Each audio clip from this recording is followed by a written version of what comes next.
Good morning. Happy Monday. We are on Unit 12 of the syllabus, which is Diagnostic Assessment Method, and we have 6 objectives to cover. So I'm going to go to the next slide and start our lecture. Have a great week, and I hope you enjoy the lecture. As stated previously, this week's lecture is Diagnostic Assessment Method, and it includes six different objectives. The first one is to explain the steps and components of sleep staging in adults. Second is explain the techniques of arousal scoring in adults, then explain techniques of recording and identifying sleep-related breathing disorders. Next objective is explain the recording techniques and rules for identification of movements, explain the overall assessment and interpretation of polysomnography, and choose the patient for the requirement of polysomnography. The first objective is to explain the steps and components of sleep staging in adults. To get started, we need to first identify some terms used for sleep staging and in adults, and they include stage wake, stage N1 or non-REM 1, stage N2, which is non-REM 2, stage 3, which is non-REM 3, and stage R as REM. Start off with, for sleep staging in adults, there's some basic rules that and these are included below. We score the epics using the following parameters. 30-second sequel of epics begins at the start of the test. So each epic is 30 seconds long. Assign a stage to each epic. When 2 or more stages coexist during a single epic, the stage occupying the greatest portion of the epic will be assigned, and scoring is done between lights out and lights on. As we continue on with Objective 1, and explain the steps and components of sleep staging in adults. First, we need to score in accordance with the following definitions for EEG frequency. On the EEG, slow wave activity is a frequency of 0.6 to 20 Hertz and a minimum amplitude of 75 microvolts, peak to peak in the frontal denervations. Delta waves are 0 to 3.99 Hertz, theta waves are 4 to 7.9 Hertz, alpha waves 8 to 13 Hertz, and beta waves are greater than 13 Hertz. When scoring stage wake contains alpha waves in the occipital area of the EEG and are very fast, 8 to 13 Hertz. Eye blinks or eyes open closed will be seen. Alpha waves may be called Berger waves. When eyes are open, alpha waves are reduced. Alpha waves do not appear until after the age of 3. When scoring wake, alpha rhythm is recorded over the occipital region with eye closure. Eye blinks are vertical movements, wakefulness with eyes open. Reading eye movements have a slow phase followed by a rapid phase in the opposite direction when open. When more than 50% of the epic is alpha rhythm in the occipital region, and eye blinks are frequency 0.5 to 2 Hertz. Irregular rapid eye movement associated with normal or increased chin muscle movement. Okay, this slide shows an example of a sample of stage wake. You'll notice that the top 2 lines are the eye movement. Next 2 lines are central portions of the brain, and next ones are the frontal portions, and the last 2 are occipital portions of the brain. And the very last one is chin movement. You can see this patient is awake. Has got the rolling eyes movement. You see the chin is not relaxed. Then we see interjection of EEG, which doesn't qualify for either of the other stages. Okay, next we're going to talk about how to score N1 or stage N1 sleep. We should see slow eye movement or regular eye movements, low amplitude and mixed frequency activity, vertex sharp waves, sleep onset, it's referred as a drowsy sleep, and score N1 when alpha rhythm is attenuated and replaced by low amplitude, more than 50% of the epic. Some more information when scoring stage N1. The slow eye movement may be present but not always required to score as N1. Hypnic jerks are common. Hyponagogic hallucinations occur here also. May be referred to as a myoclonic twitch. Hypogonic is a transition between wakefulness and sleep. Resembles a jump motion as one is falling asleep. Hypnic jerks increase when the patient is deprived of sleep, and bursts of theta waves are seen. In stage N1, alpha activity is replaced by low voltage activity and are usually theta waves. There may be sharp vertex waves. Theta waves are the most common, and theta waves are in that 4 to 7.99 hertz range. Theta waves may make up the background of N2 and REM sleep as well. Here's the 30-second epoch of stage 1 N1 sleep. You'll notice that the top two lines include the eye movements, right and left, and slow eye movement. We have central and occipital leads indicating that the alpha waves. We have chin movement, which is drop down. We also see EKG, right and left leg movement, and then airflow, chest and abdominal flow, and then saturation. So this is what we're going to look at. It's scoring the sleep epoch by epoch. Okay, we're going to move into scoring stage N2. In most normal sleep, stage N2 occupies 45 to 55% of the total sleep in adults. We do see sleep spindles at 11 to 16 hertz, and K complexes occur. During a K complex, duration of a K complex must be 0.5 seconds, and there's a muscular activity decreases. We'll see that in chin movement and leg movements, typically. Also in scoring stage N2, we may see excessive sleep spindles, and they may indicate a presence of benzodiazepines. K complexes, a negative sharp wave followed by a positive component is also present, and durations is usually 0.5 seconds. We see sleep spindles, a train of distinct waves that last 5 seconds. They begin to score stage 2 if one or both of the following occurred during the first half of the epoch or the last half of the previous epoch. Okay, when scoring stage N2, there may be one or more trains of sleep spindles in the epoch. We want to continue to score epochs with low amplitude, mixed frequency EEG activity without K complexes or sleep spindles as a stage N2 if they are preceded by K complexes with unassociated with arousals or sleep spindles. We will end stage N2 scorings when one of the following events occurs: transition to stage wake, an arousal, a major body movement followed by slow eye movements and low amplitude mixed frequency EEG without non-arousal associated K complexes or sleep spindles.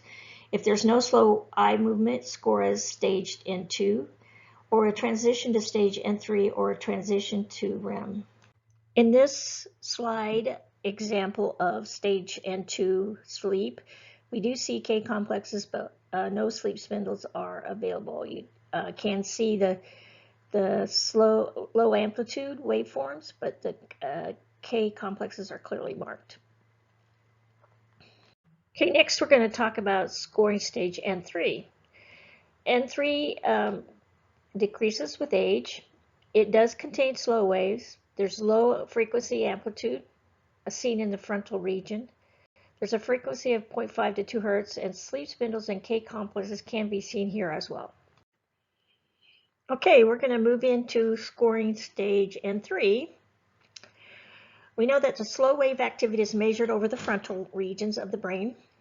We can score stage N3 when 20% or more of the epoch consists of slow wave activity. Sleep spindles may persist in stage N3, and N3 slow waves compromise about 30 to 35% of total sleep time. Parasomnias occur here, such as sleep talking, bedwetting, sleepwalking, and night terrors. Okay, now we have an example of N3 sleep waveforms, and you'll notice the slow wave forms for more than 30% of the epoch, and they're very distinguishable. I don't see any sleep spindles present in this, but it could possibly have sleep spindles occurring during this period. Okay, we're going to start with stage REM now, or stage R. Scoring stage R, we look for low amplitude mixed frequency of the EEG. We see a low chin EMG tone and rapid eye movements.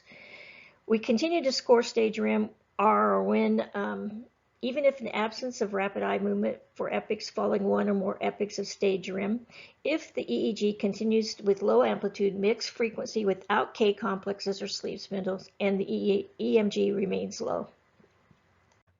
REM is identified by rapid eye movement and rapid low voltage EEG.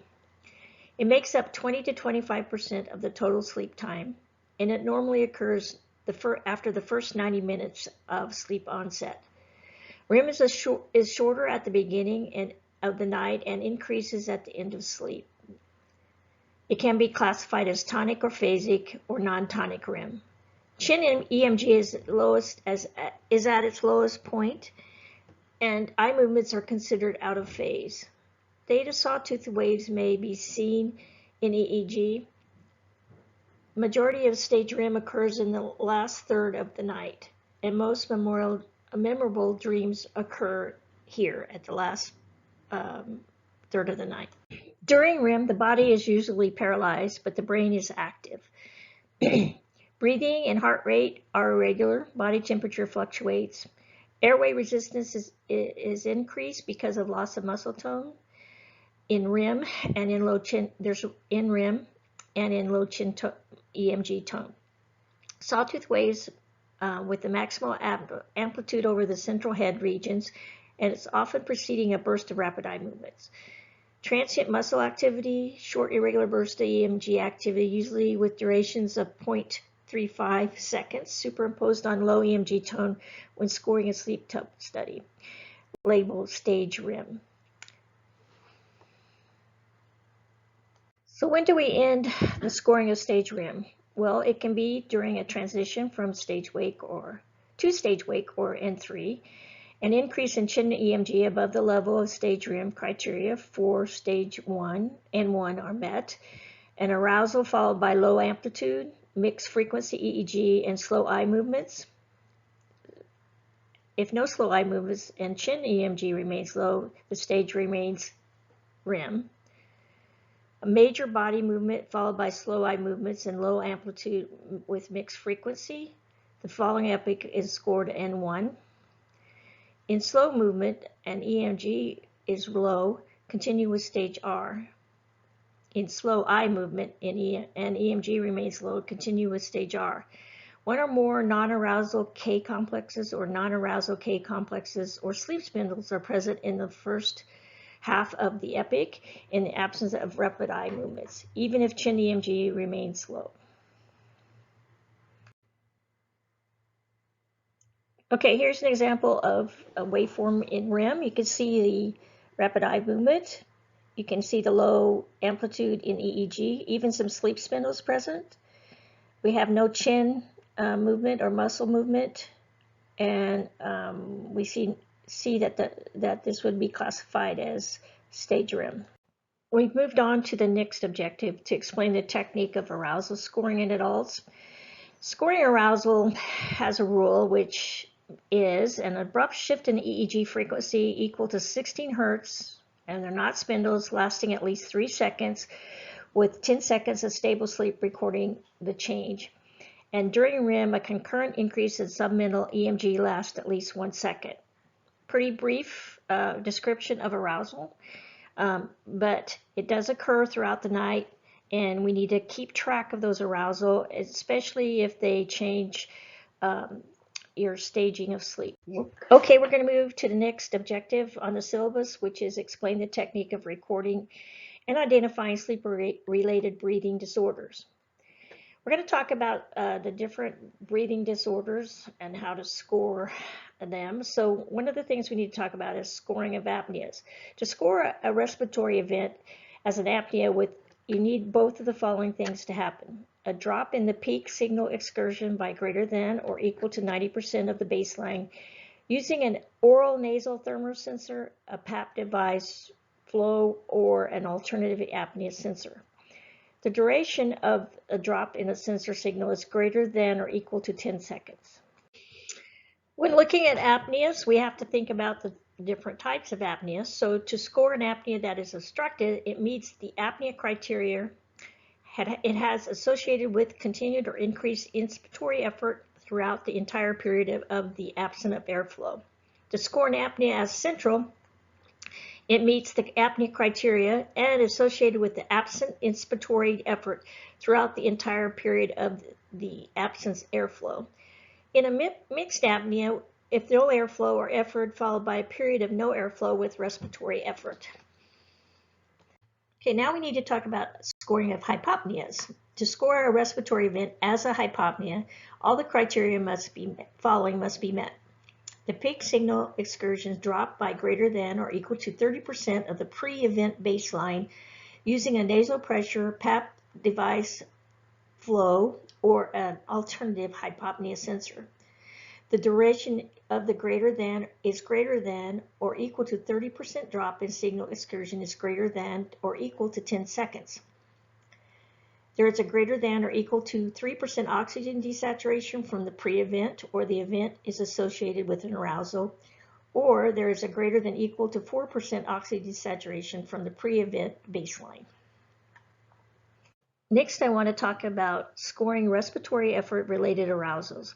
To score a respiratory event as a respiratory effort-related arousal, a RERA, if the sequence of breaths occurs lasting greater than or equal to 10 seconds, characterized by increasing respiratory effort or by flattening of the inspiratory portion of the nasal pressure PAP device flow waveform, leading to an arousal from sleep when the sequence of breaths does not meet the criteria for an apnea or a hypopnea. Okay, next we're going to talk about scoring Cheyne-Stokes breathing. To score the respiratory event as Cheyne-Stokes breathing, if both of the following are met: episodes of greater than 3 consecutive central apneas and or central hypopneas, separated by crescendo and decrescendo change in breathing with a cycle length of greater than 40 seconds, and there are greater than 5 central apneas and or central hypopneas per hour of sleep associated with crescendo and decrescendo breathing pattern recorded over greater than the hours of monitoring. Okay, now we're going to talk about scoring periodic limb movements in sleep, known as PLMS. The following define a significant leg movement event. The minimum duration of a leg movement event is 0.5 seconds. The maximum duration of a leg movement event is 10 seconds. The minimum amplitude of leg movement event is 8 millivolts increase in EMG voltage above the resting EMG. The timing of the onset of leg movement event is defined as the point at which there is 8 millivolts increase in EMG voltage above resting EMG.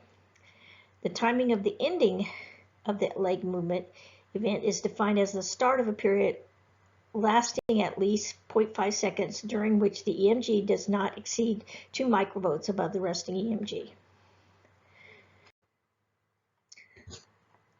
Okay, I'm going to talk a little bit about scoring of periodic limb movements in sleep. The following defines a PLM series. The minimum amount of consecutive LM events to define a PLM series is 4 leg movements. Minimum period of length between leg movement to the included part of the PLMs is a series of 5 seconds. Maximum period length between leg movement to include them as part of the PLM series is 90 seconds. Leg movements on 2 different legs separated by less than 5 seconds between movement onsets are counted as a single leg movement. An arousal and limb movement that occur in a PLM series should be considered associated with each other if they occur simultaneously, overlap, or when there are less than 0.5 seconds between the end of one event and the onset of the other event. A limb movement should not be scored if it occurs during the period from 0.5 seconds preceding an apnea or hypopnea to 2.6 seconds following the respiratory event. Tonic activity is described as sustained muscle activity, and phasic activity is excessive transient muscle activity. Rules for scoring respiratory breathing disorder include sustained muscle activity in the chin or EMG or REM sleep, excessive transient muscle activity in the chin or limb EMG of REM. One or both can occur to score RBD, polysomnography with video and/or clinical history is needed to make a diagnosis of respiratory breathing disorder. Okay, let's talk about scoring bruxism or teeth grinding. It can either be tonic or phasic evaluation, the chin EMG, twice the amplitude of the background EMG, or the chin EMG activity must be 0.25 to 2 seconds in duration, and if at least 3 such elevations occur in a regular sequence. Score bruxism if the duration is more than 2 seconds, and at least 3 seconds of stable background chin EMG must occur before a new episode of bruxism can be scored, and can be scored by audio with a minimum of 2 audible tooth grinding episodes per night. Next, next on the list is scoring the PSG features of rhythmic movement disorder. It must be a minimum frequency of 0.5 Hertz, maximum frequency of 2 Hertz. The minimum number of individual movements required to make a cluster of rhythmic movements is 4, and the minimum amplitude of rhythmic burst is 2 times the background EMG.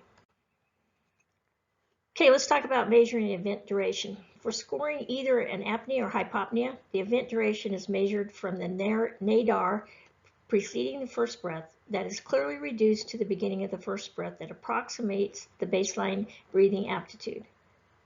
For the apnea duration, the oral nasal thermosensor signal or PAP device flow signal should be used to determine the event of the duration.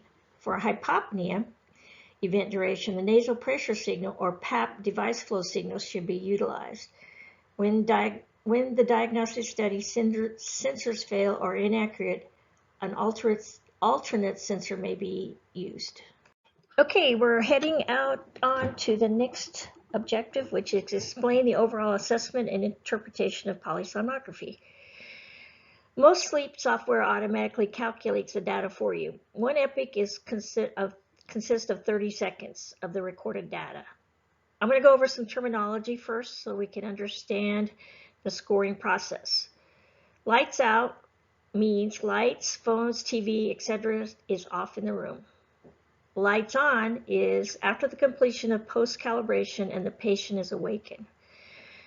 Dividing the number of epochs by 2 is, in most calculation, converts the answers to events and minutes. Okay, some more terminology. Time spent in each stage of sleep or wake is in minutes and percentages. For each stage of sleep or wake, determine the number of epochs and calculate the number of minutes. To obtain minutes, divide the number of epochs by 2. 1 epoch is 30 seconds. To obtain the percent of sleep for each stage, divide the number of minutes in that stage of total sleep time by total sleep time. Time in each stage is a minute is total sleep time times 100. Total sleep time, or TST, is the recorded time spent in sleep. TST equals N1 plus N2 plus N3 plus REM. Total recording time, or TRT, equals the testing time in minutes from lights out to lights on. Count the number of epochs, divide by 2. Lights on epoch, lights out epoch divided by 2, or total sleep time plus total wake time. Sleep efficiency is the percent of time spent asleep compared to the amount of time in bed.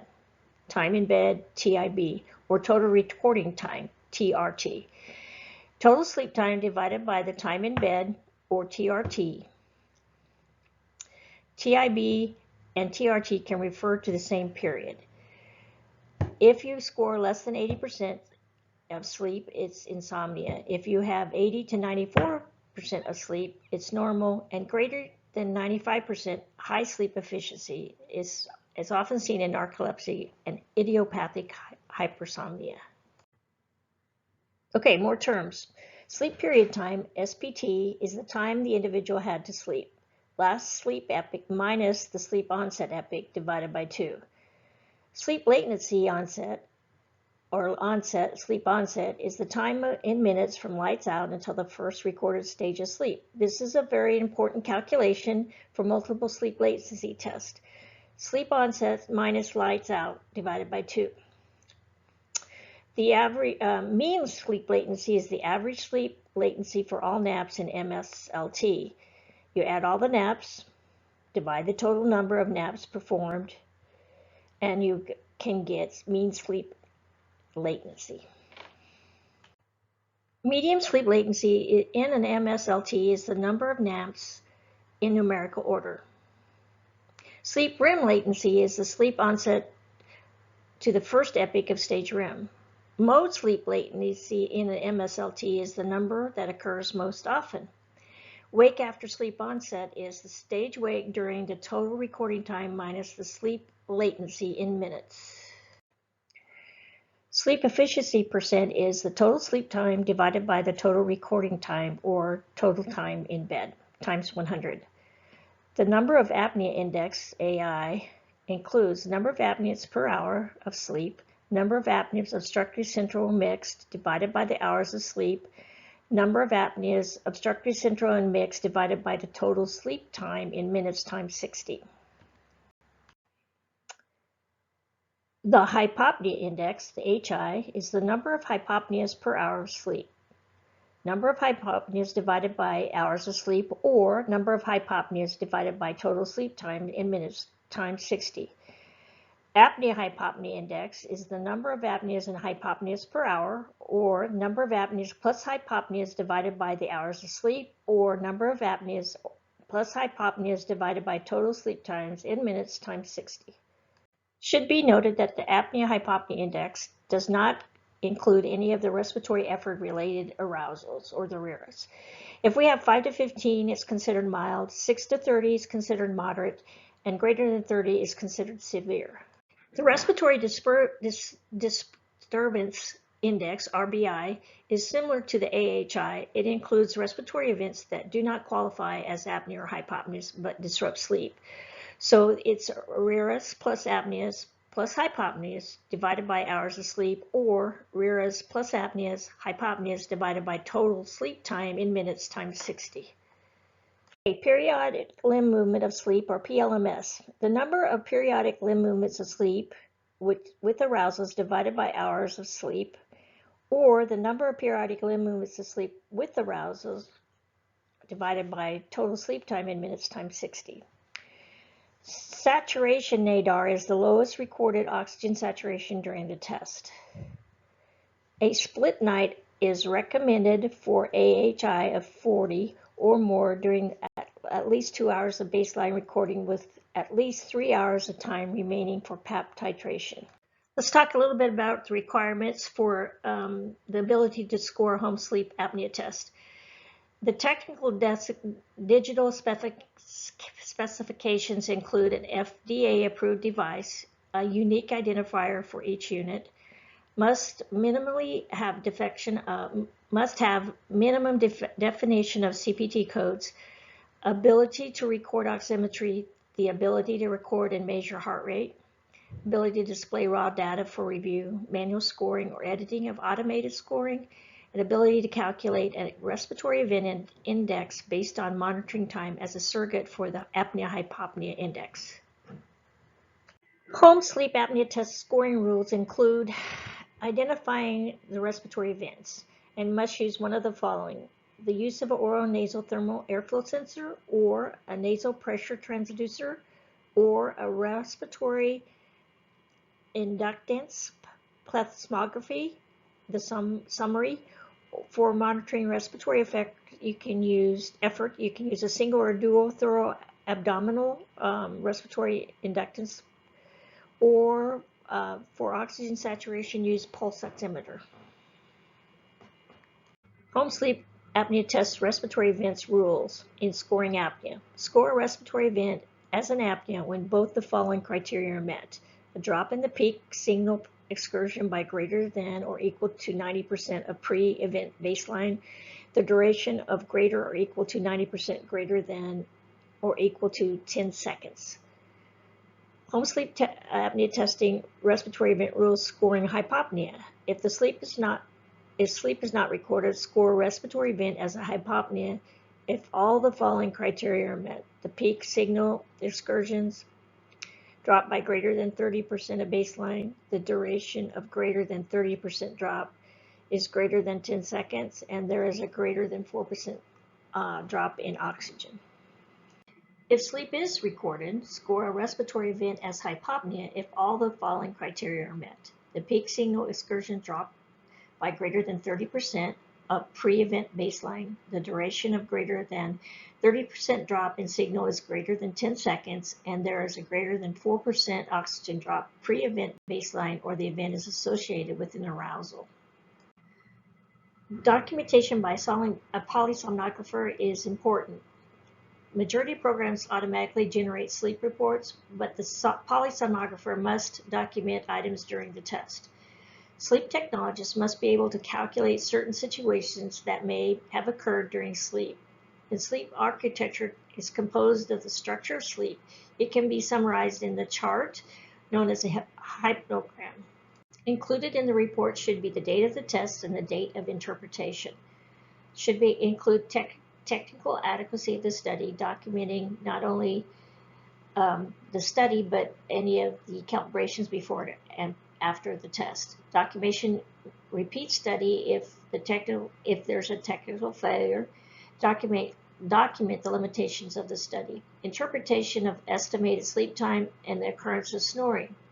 During the interpretation, the study supports the diagnosis of OSA or not. There's a statement of diagnostic severity. If the study is non-diagnostic, recommended in a sleep lab, a PSG is clinically indicated, or print a name and signature of the interpreting physician. Okay, we're on the last objective for this unit. So we want to choose the patient for a requirement of polysomnography. So your doctor may recommend a polysomnography if he or she suspects you have sleep apnea or another sleep-related breathing disorder. Breathing repeatedly stops and starts during sleep. Periodic limb movements disorder, involuntary flex and extension of your legs while asleep, sometimes associated with restless leg syndrome. Narcolepsy, which is an overwhelming daytime drowsiness and sudden attacks of sleep in this condition. REM sleep behavior disorders like acting out dreams in sleep, or unusual behaviors during sleep such as walking, moving around, eating, and a lot of rhythmic movements. Okay, we've come to a conclusion of Unit 12 and the 6 objectives listed in your syllabus. I've listed the references for this lecture, and also have a quiz at the end of the PowerPoint for you to take. As always, if you need to get a hold of me, please feel free to email me at the email listed at the end of the presentation. And I hope you have a great week, and we'll see you next week. Thanks.